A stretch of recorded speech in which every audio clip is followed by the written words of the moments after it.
Great. So welcome everybody to our July meeting. Going to share my screen. And how does that look? Good? Great.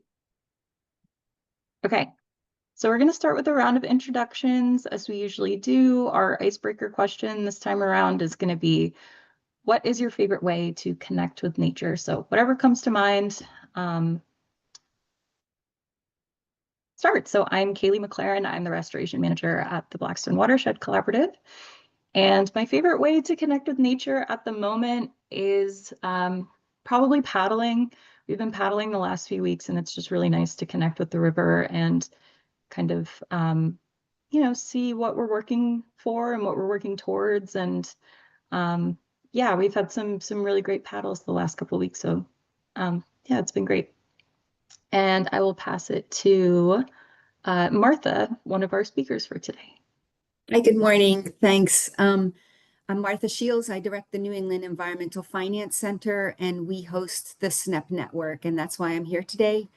My favorite way to connect with nature, I like to do it year round, but in the summer, it's mostly hiking. And I love to get out and hike the mountains of Maine, and everywhere else. So thanks a lot. Can I hand it over to Leah? Yes, that'd be great. Hi, everyone. Leah Soloway. I'm a policy analyst too at the New England Environmental Finance Center, working on our SNEP network project. And my favorite way to connect with nature, I also love hiking, but a close second would be being along the ocean and going to rocky beaches or sandy beaches, swimming in the ocean. Really love that. So I'll pass it to the next person on my list, Amanda. Hi, I'm Amanda Coffier. I am with Upper Blackstone Clean Water. My favorite way to connect with nature, I really like gardening. I have a big vegetable garden, flowers, and just being outside in the garden, seeing the pollinators and stuff is probably my favorite. Great. Thanks, Amanda. How about Eric? Good morning once again, everybody. I'm Eric Brightgreat, Superintendent of Blackstone River Valley National Historical Park. And my favorite way to connect with nature is hiking and camping. I usually don't do one without the other, and heading off to a Vermont state park in the Northeast Kingdom for 4 days of both. Awesome. It'll be fun. I will hand it to Connor. Hi, I'm Connor Balsman. I'm a intern with U.S. Senator Reed's office. And the way I like to kind of connect with nature is hiking and backpacking, a lot like Eric. Just spending as much time outdoors as I possibly can. I love it. So I will hand it off to Sienna.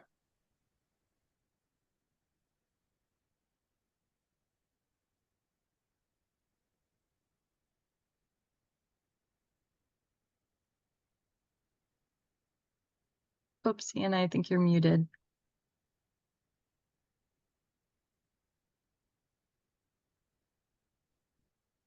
All right, no worries. Let's go with Anya. Hi, everyone. I'm Anya Wolchinski with Blackstone Heritage Corridor. I would say my favorite way to connect with nature is a tie for first place between spending time in the ocean. I love swimming in the ocean. It's such a rush from that. And birds. I'm not a true birder per se, but I love noticing birds that I'm around. I'm currently in Connecticut right now and enjoying the unique birds that I have in Norwalk, Connecticut. And I have my Merlin app open and trying to identify a couple different critters. So thank you. Great. Love Merlin. Aaliyah. Good morning. My name is Aaliyah Casso. I work with the town of Shrewsbury. I really also love a beach walk. I grew up on the beach, and having moved to Central Mass has been very different. But I enjoy now doing a lot more hiking in inland forests. It's been very nice. Gosh, let me see who's still left on here that hasn't gone. Cassandra, have you gone? No, I haven't, so thank you.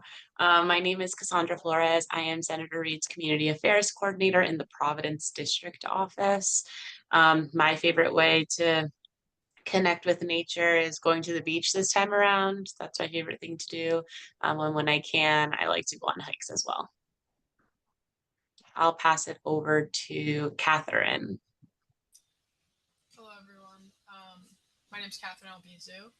I'm an intern with Senator Reed's office, and my favorite way to connect with nature is swimming in the ocean.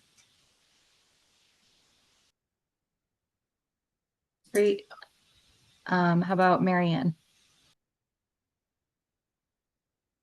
Morning, everyone. Marianne Iarasi. I work with the trustees of reservations as a land conservation specialist.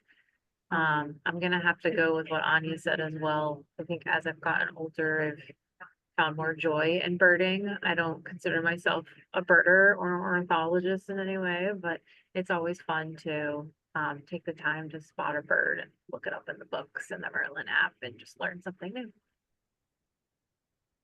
Great, thanks. Danielle? I think Are there's there two of us? Oh, no, I was looking at Danielle Moore. Okay. Apologies. Sounds good. I'll go first and then Danielle, if you want to go next. Awesome. So I'm Danielle Moore. I'm the Watershed Outreach Manager with the Narragansett Bay Estuary Program. And my favorite way to connect with nature is definitely swimming.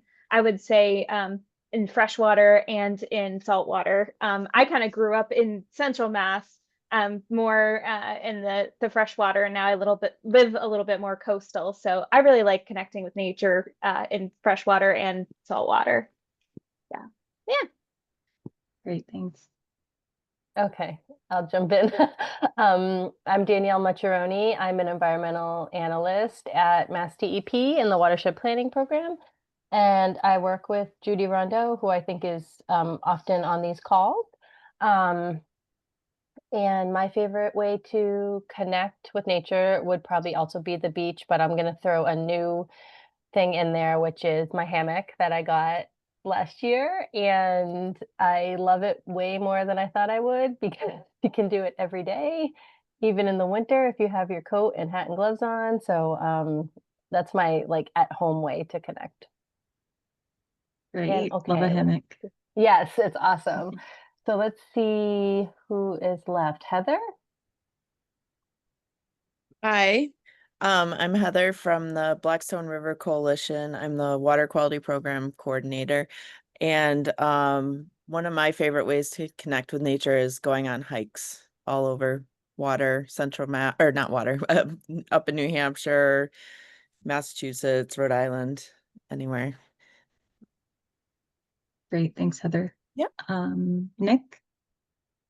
Good morning, this is Nick Cohen. I'm an environmental planner with the Horsley Witten Group. I also will say getting out and hiking or just strolling in the woods is my favorite way to connect with nature. And I don't know who's left. Did Danny go? No, I haven't yet. I'm Okay, Danny. good. I'm with the Central Massachusetts Regional Planning Commission. Gosh, everything that everyone said was great. I think I'll go with being in the ocean or even just walking along the beach. But also birding is another thing that's been popping up. I guess I'm hitting that age now. Awesome. Did we get Erin? Hi, everyone. It's Erin from Senator Reed's office. My favorite way to connect is going to the beach. Great. And did I miss anybody?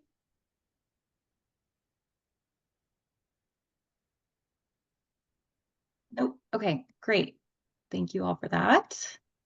And now I'll turn it over to our speakers, Leah and Martha. So feel free to share your screen.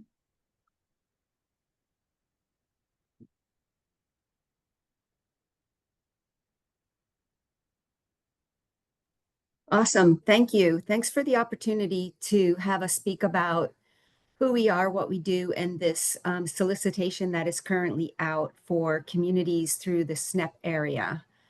So I'll tell you a little bit about New England EFC first, and then I'll go right directly into the solicitation. The New England Environmental Finance Center is a technical assistance provider for EPA Region 1, all 6 of the New England states.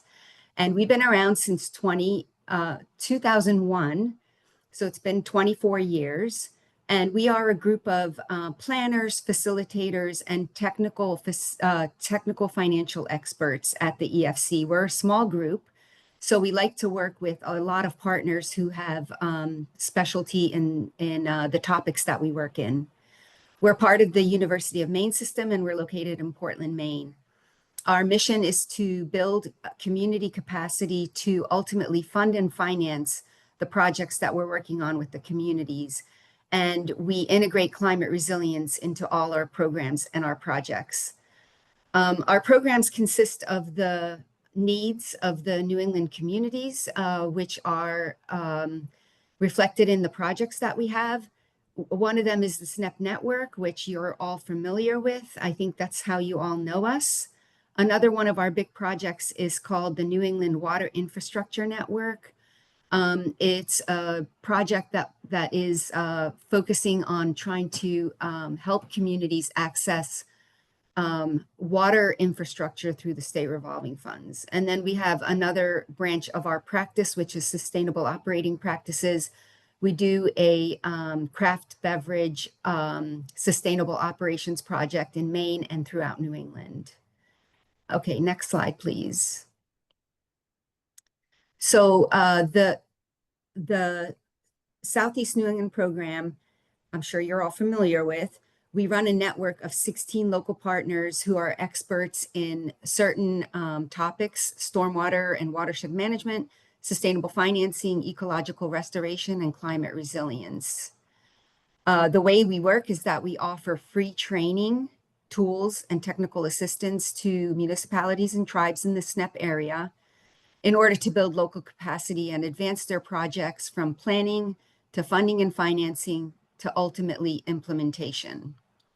You could see on the map the projects that we worked on to date. It's a little outdated, but you get the idea that we work all throughout the SNEP region.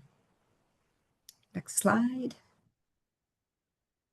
So today we're here to talk to you about this opportunity that we have annually, which is called the Community Assistance Projects. We put out a solicitation to communities and they respond with their needs.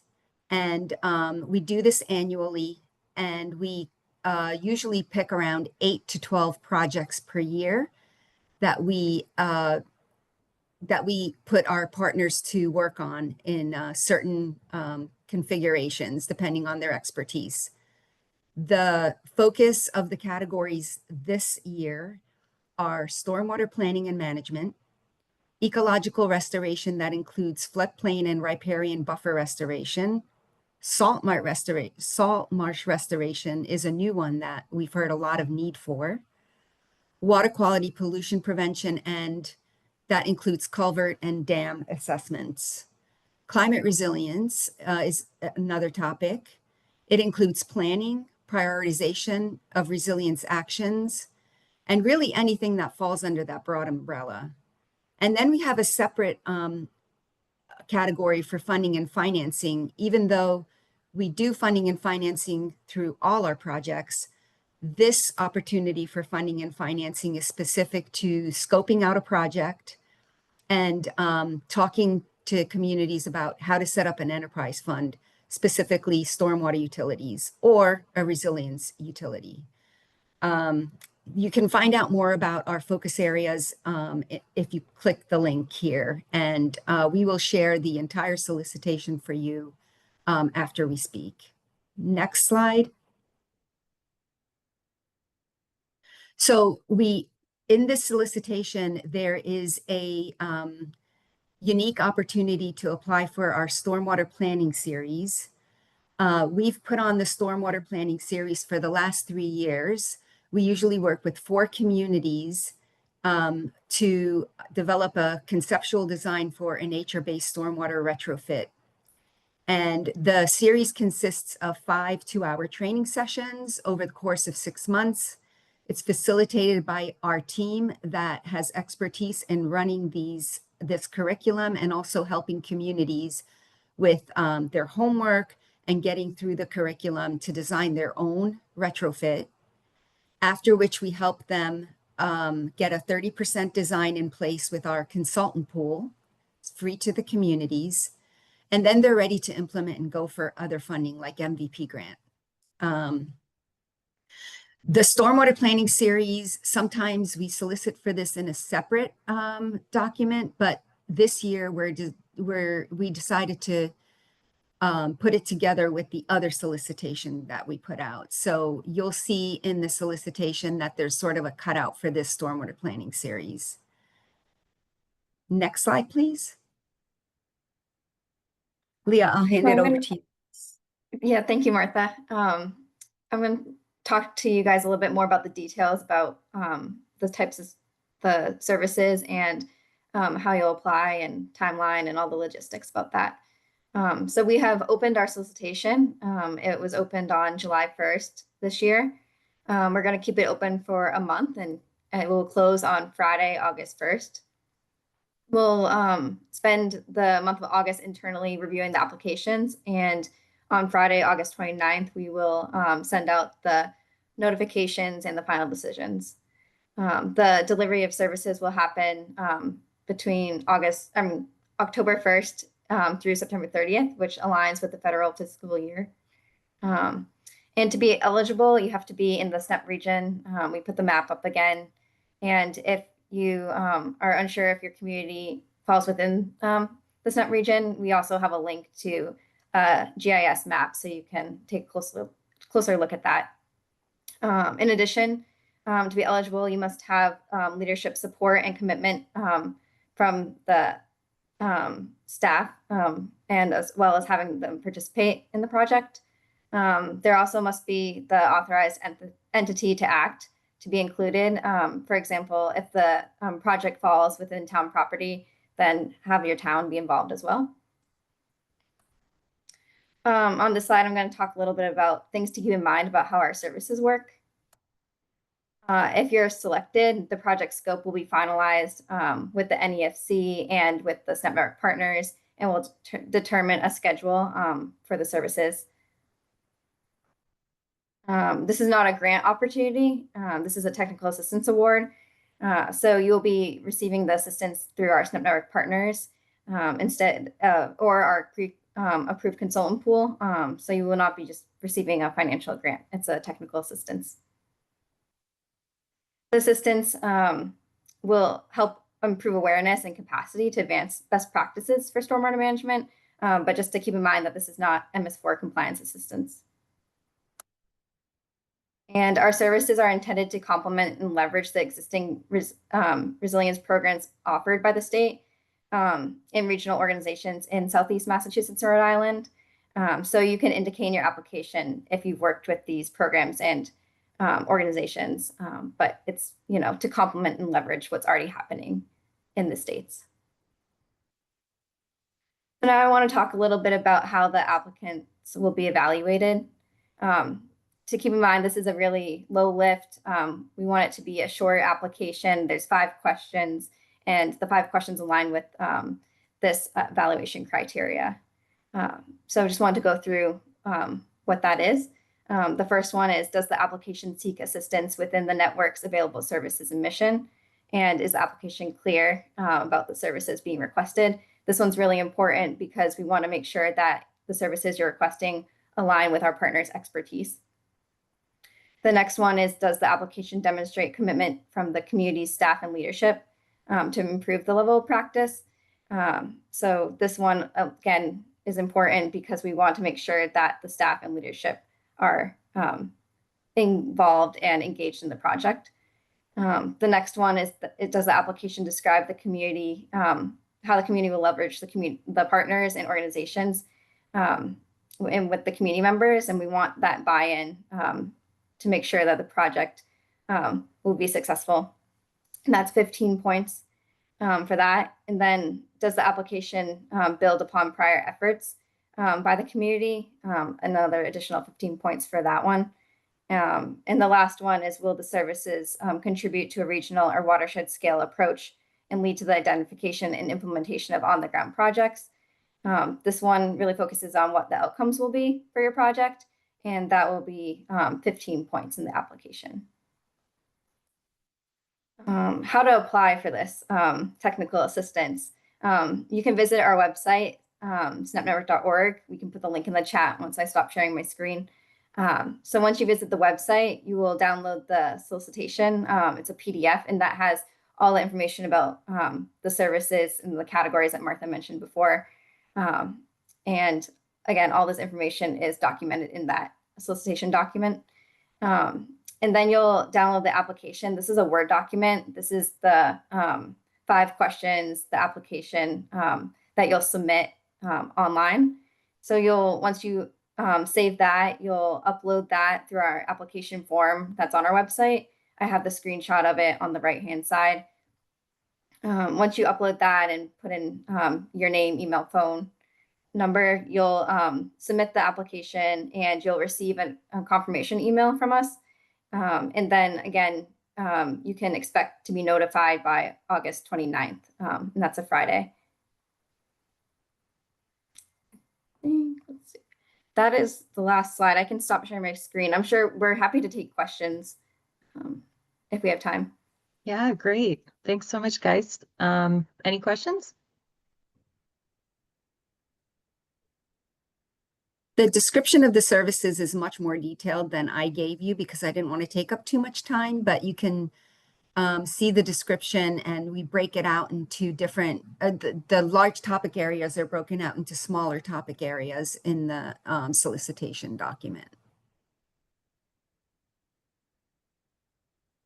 And just to emphasize, oh, I'm sorry, just to emphasize that this is not a grant. It's asking for technical assistance from these local technical experts that have focus areas in different topics, and we bring them together on the needs of the community. So, you know, say you have a project that you'd love to have TNC Mass work on,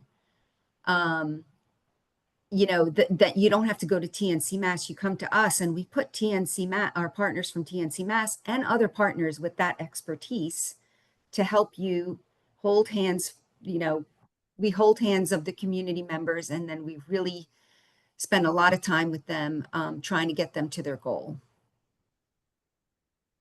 Yeah, so just to note that the collaborative is funded by the SNEP network, and we're a SNEP network provider. So if there was a municipality in the Blackstone region, if it falls within something that Steph and I can do, we would be the ones working with you on that project. So if it's like culvert assessment or bylaw review or you know, the stormwater planning series, we worked with Douglas this past time around in the spring, and that was really great. We were able to solve a flooding concern that was happening by the fire station in Douglas, and it was actually right near a gas station, and a tributary to the Blackstone was also nearby. So there were a lot of environmental concerns. There was a lot going on. So we designed a stormwater retrofit for the area. We applied to funding, and yeah, we're waiting to hear back. So if that sounds interesting to you, definitely let me know, let Martha and Leah know, apply. It's a really great program. I don't think we have too many municipalities on the call today, but I will definitely send out the notes and get the word out about the program as well that way. And the problem doesn't have, the community need doesn't have to be specifically something that just the Blackstone Watershed Collaborative could help you on, because we do have these 16 other partners. If you're in, you know, if you're familiar with the Blackstone Watershed Collaborative and you have a certain need that you want to voice, and if it happens to be in the, you know, service area, I mean, you've got such a large service area, but say you needed assistance with, you know, something that the Blackstone doesn't do. I'm thinking about maybe like a stormwater problem or like a flooding problem. And you might want to consider, talking about setting up a stormwater utility. There are other partners, including the EFC, and we've done this with other communities that can come together and form a team and help with that specific project. So, I guess the job, that we're asking you to do is to reach out to your communities and just let them know about this opportunity. Yeah, great point. Yeah. Great. Any other questions? Okay. I put the links in the, I just want to mention, I did put the links to the solicitation website and the actual document in the chat. So feel free to check those out and reach out with any questions. Great. Thanks, Leah. Awesome. Well, thank you both. And we will share that out. Thanks for the opportunity. Yeah, thank you. Thanks.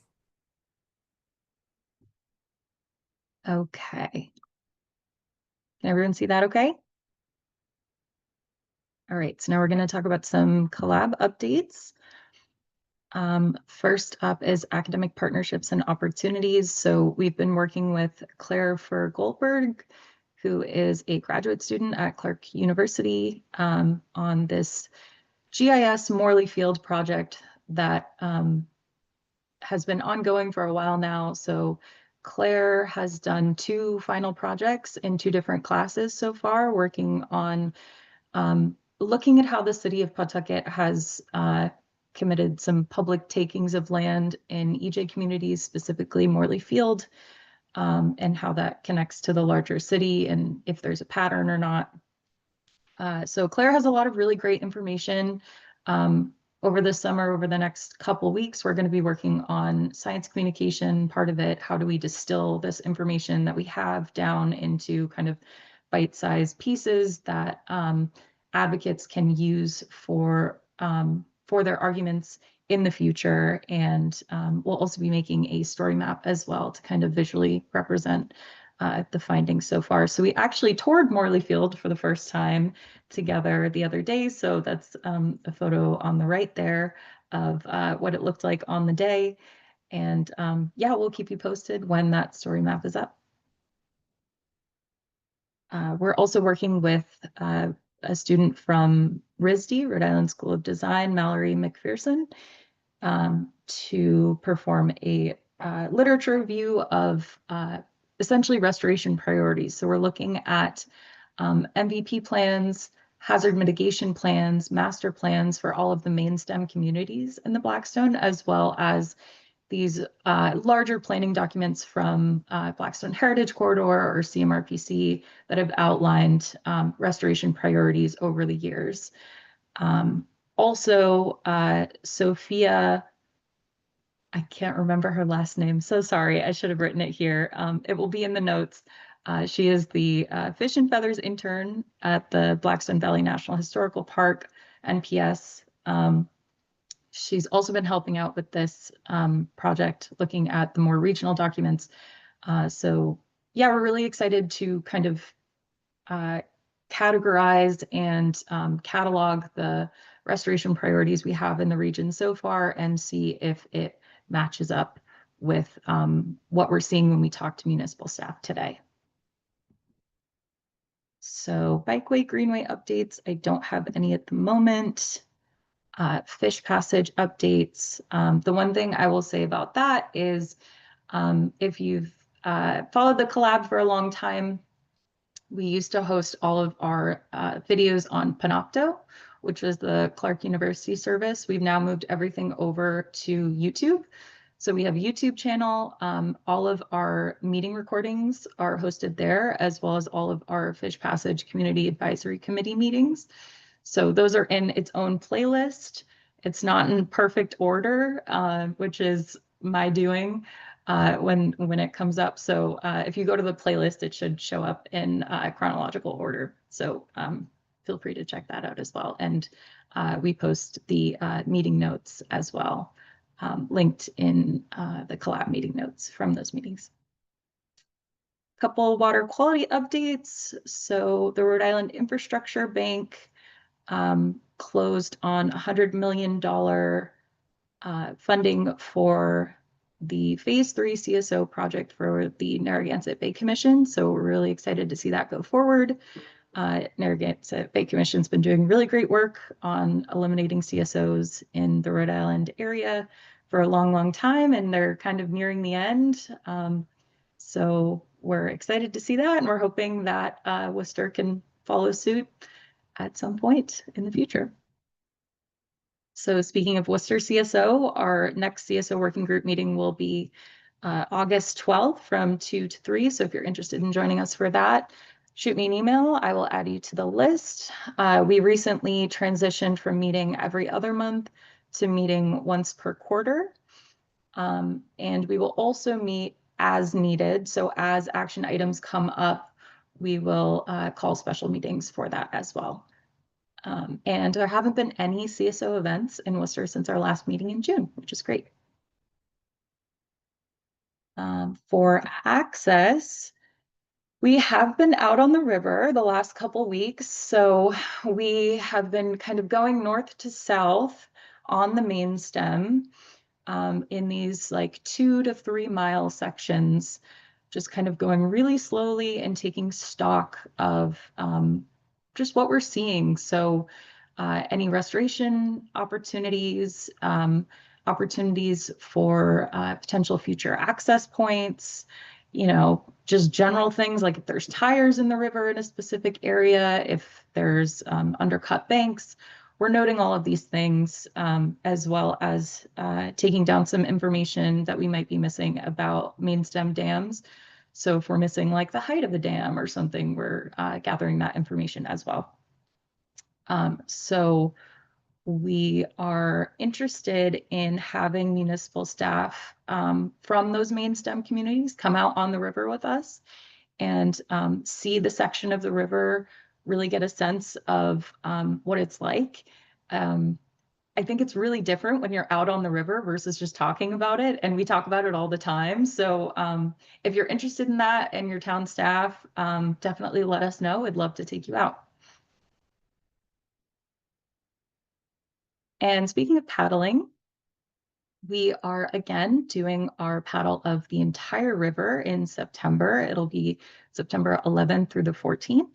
And then on the last day, we'll have our Blackstone River celebration. So you can join us for the last 4 miles of our 60-mile paddle. On the 14th, it'll be on the Seekonk River. And then after, you can join us at Narragansett Brewing for some free beer and appetizers, excuse me. So registration is required. So please do that. And if you're interested, we have more information on our events page as well. And then if you're interested in sponsoring the paddle, we have 3 options. We're going to have t-shirts made to commemorate the event and the day. So you'll get your logo on a t-shirt. We'll have a printed banner, recognition on our website, all sorts of things. So if you're interested, shoot us an email and we can figure that out. And thank you to our sponsors so far. We have Narragansett Brewing, Monkey Pod, Horsley Witten, and Fuss and O'Neill. No real updates for dam removal and restoration at the moment. So we'll move into grants. Pretty much the same as our June meeting. We're waiting to hear back on a couple of grants that we applied to. So the MVP program, the DER culvert replacement grant, and the dam and seawall program. So we will update you when we have more information about that. And a couple of partner updates. So there's a few awards coming up. If you have any folks in your circle that you think deserve some recognition, these are a couple options. So first is Blackstone Heritage Corridor Champion of the Blackstone Award. So that's Blackstone specific, of course. And there's also RIA, the Rhode Island Environmental Education Association Awards. So that's specifically for environmental educators.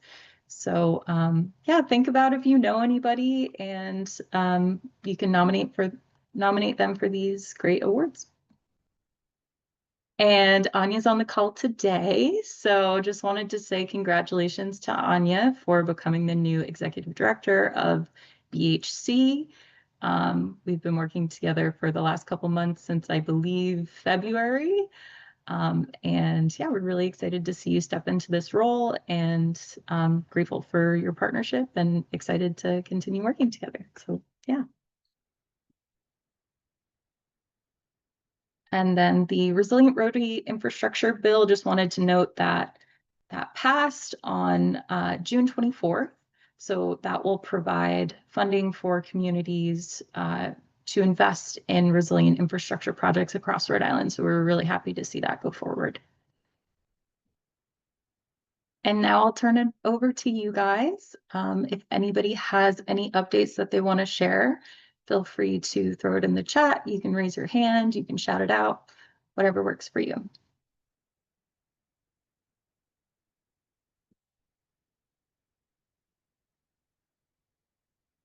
Yeah, Heidi.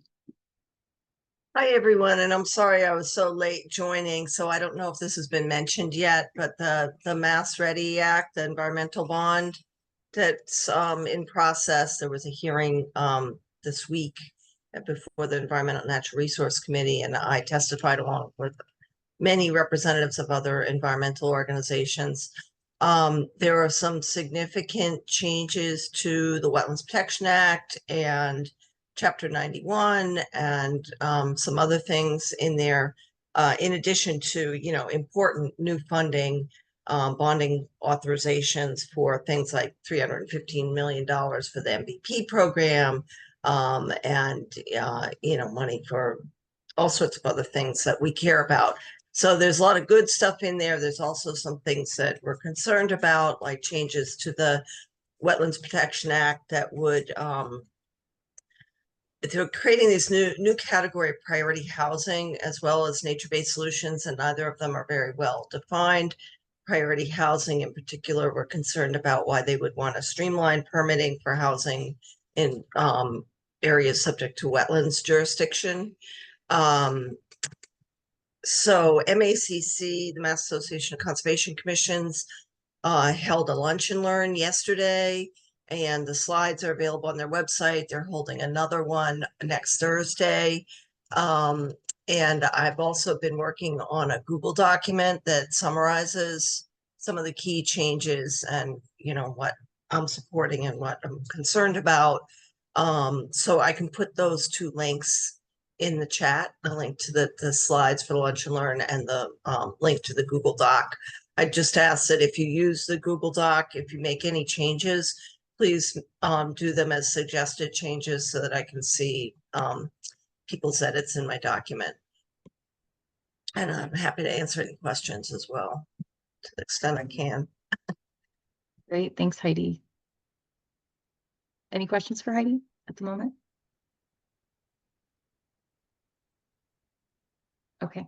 And I don't know if David Tapscott is here today. I'm going to thank him. He also testified on the panel with me and Cynthia Dittbrenner from the trustees. Great, I'm glad that worked out. Yeah, if you could throw those links in the chat, that would be great, and we'll include those in the notes. Any other updates?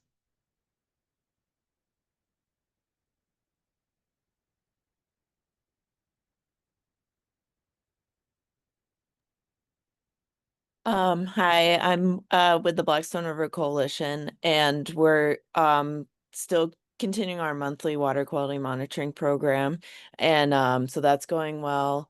And we have through a grant through the DEP, we're able to do some work on the Coal Mine Brook, looking at bacteria and water quality there. So that we're doing every 2 weeks, and we're working with a group called Excel Conservation Corps, and they're a great group. If anybody they train people to be wastewater treatment operators, so they're looking for any opportunity to give them water quality experience. So they've been we worked with them last year and this year, and they're just really great. So if anybody else is interested in working with them, I can put you in contact. I know they're always looking for new opportunities. So yeah, we're going forward, and thankful for the grant to be able to do that. Awesome. Thanks, Heather. Anyone else?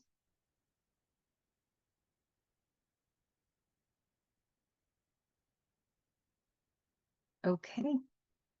So our next meeting will be August 15th. Same time, and we don't have a speaker at the moment, but we're hoping to have Claire's work on Morley Field finished up by then and have her present and speak about that. Otherwise, if you would like to speak or if you have any ideas for speakers, definitely let us know. So thank you all for coming and sharing, and we'll see you next time. Thank you.